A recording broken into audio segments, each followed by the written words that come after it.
Lucky Boys Podcast. I think I've always thought of it like, well, whenever I feel these kind of internal pressures, it's actually not internal. It's actually like all this external noise, right? It's all this like, wow, like I have to do this in my life because this is like, but it's not really your blueprint, right? Like it's really just like this entire world's telling you this is your blueprint of life. Like, oh, like you must follow this season and all these things. So whenever I feel that pressure, I ask myself, like, is this really my internal voice, or is this really the external noise just like telling me things that's like trying to influence it? So for me, it was just something like internally, I just knew like that's not really why I started to make clothing.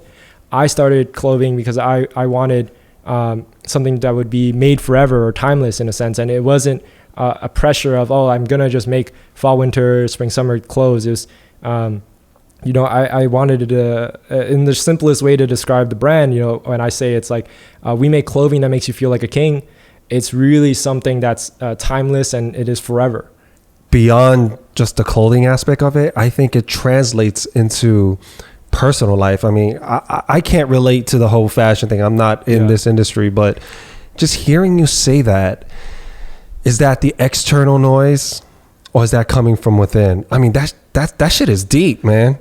Yeah. That is deep, because I do ponder that a lot. And I mean, we shared a few stories before we were turning on the cameras. And I think for the first half of my life, I listened to all the noise around me.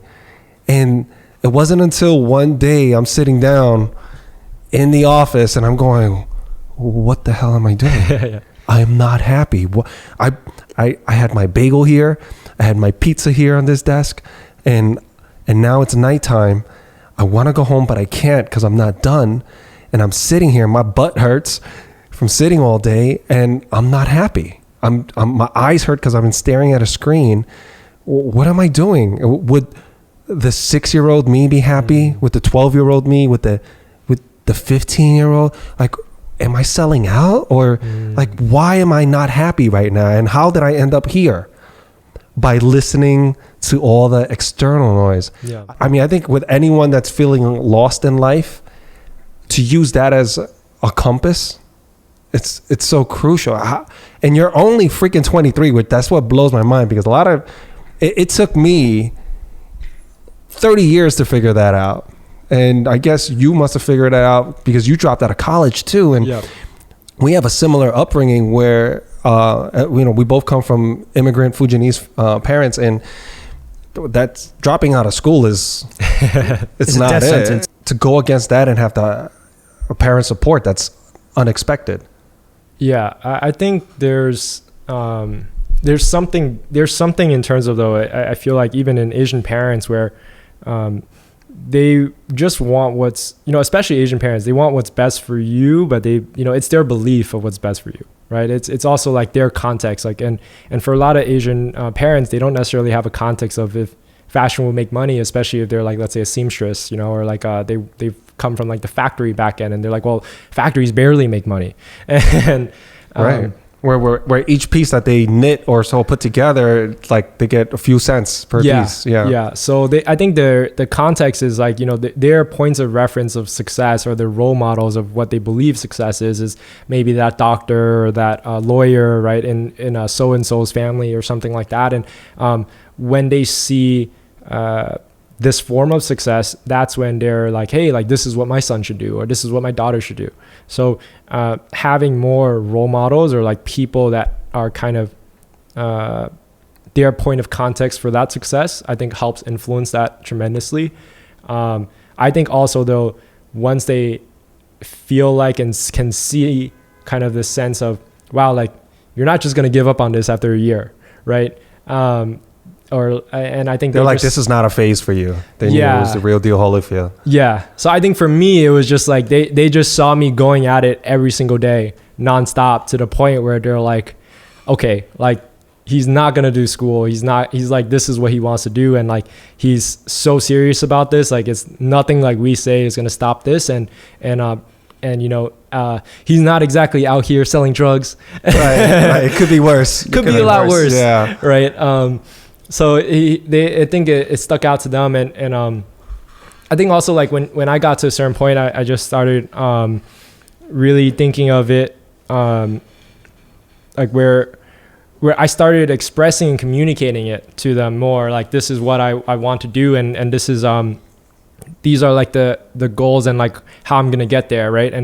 And I think that communication really opened up a different path for me, you know, because they understood like, okay, like you're actively trying to find a way and not sitting there. You're not all talk. You're actually showing a proof of concept. Yeah. And that's interesting because a lot of people, they do that route and they feel like they have it mapped out in their heads. But I think what you said there was communication.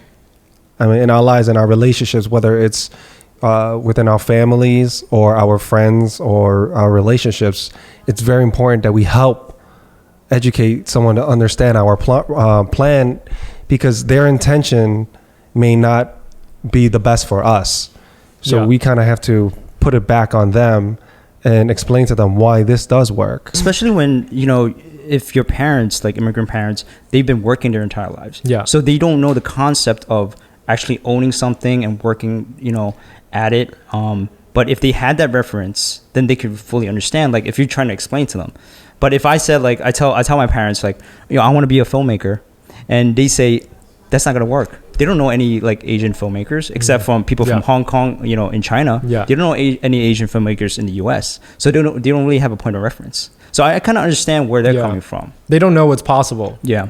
You know, especially like if, you know, for my parents and stuff, they're running a restaurant, right? And they're working super hard. So, and they're taking all this risk, like they're starting their own business, and of course they're entrepreneurial in a sense of like this is for a better life, and but their point of context of that is just the restaurant. So if you know, if you tell them today, like if I told them today, hey, I'm gonna go start a restaurant, they're like, why would you do that? You know, right?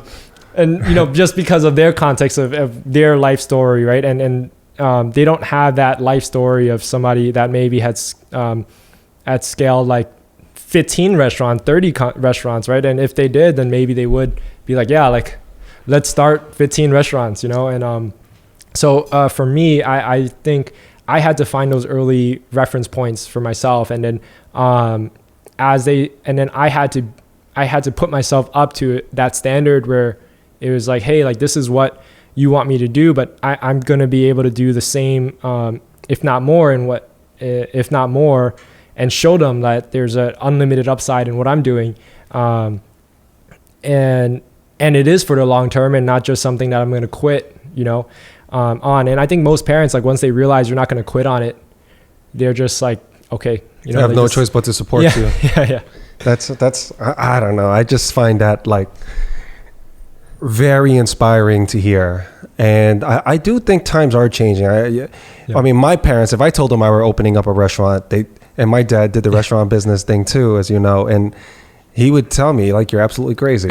Why would you put yourself through that? It's a tough, and especially now. And I want to touch on that. I want to talk about the elephant in the room.